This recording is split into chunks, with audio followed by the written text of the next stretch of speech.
আসসালামু আলাইকুম, বিসমিল্লাহির রহমানির রহিম। দর্শক, আবারও আসলাম একটি টাইগার মুরগির ভিডিও নিয়ে আপনাদেরকে দেখানোর জন্য। এই টাইগার মুরগির বাচ্চাগুলার দর্শক 3 মাস পার হয়ে গেছে অলরেডি। এই দেখেন মুরগিগুলার চেহারাগুলো দেখেন কি সৌন্দর্য হয়েছে আল্লাহ দিলি। এই কথা হয়েছে দর্শক, কষ্ট না করলে কৃষ্ট মিলে না, এটা চিরসত্য কথা। আর একটা কথা হয়েছে দর্শক, আপনারা যদি কষ্ট মষ্ট করে যদি খামার না করেন, কষ্টর সময় যে সময় টাকা নাই পয়সা নাই, হ্যাঁ সেই সময় খামার করবেন। আর যখন পয়সা হিসাব ছাড়া পয়সা থাকবো তখন কিন্তু আপনি খামার করতে পারবেন না। কেননা হুলুস্থুল যখন পয়সা থাকে তখন আপনি এগুলার হাঁস মুরগি কবুতরের মায়া মহব্বতটা কম করবেন আমার জানা মতো।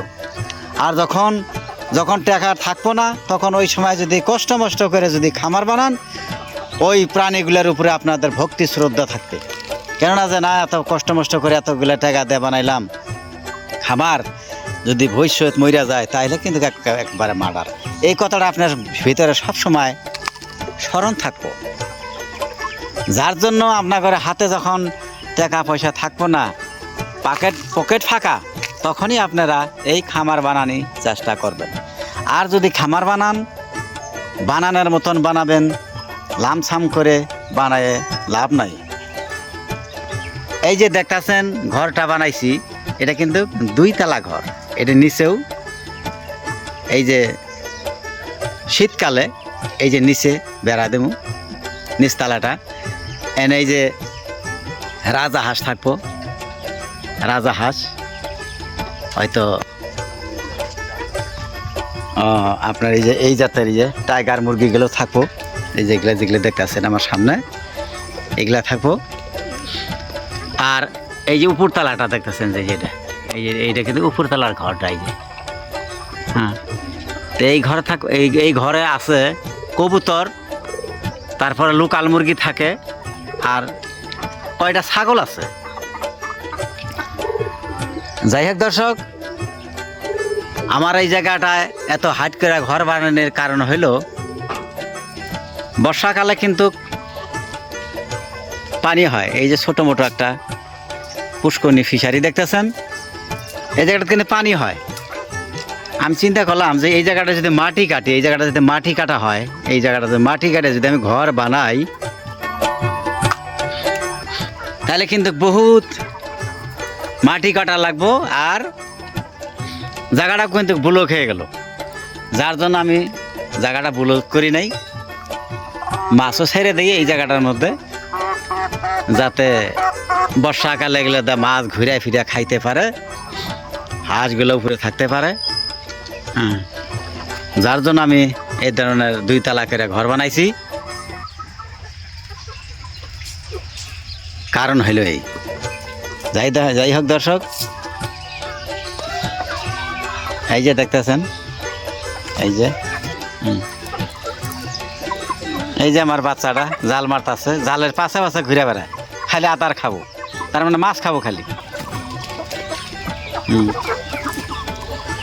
আর এই যে আরেকটা দৃশ্য দেখাই, এই যে আমার এই যে চীন হাঁস, এটা মোটামুটি 4 কেজি হয়েছে কিন্তু।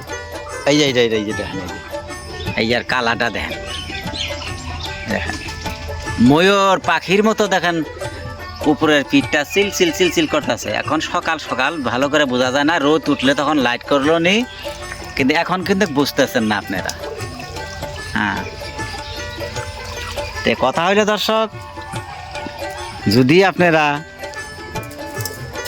খামার করেন তাহলে চীন হাঁসের খামার আর এই ধরনের বড় মুরগির খামার করবেন। এই ধরনের বড় মুরগির খামার করবেন, তাতে ইনশাল্লাহ আপনি লাভবান হবেন। আর খামার যদি করেন, বিভিন্ন ধরনের খামার করবেন। হয়তো এই ধরনের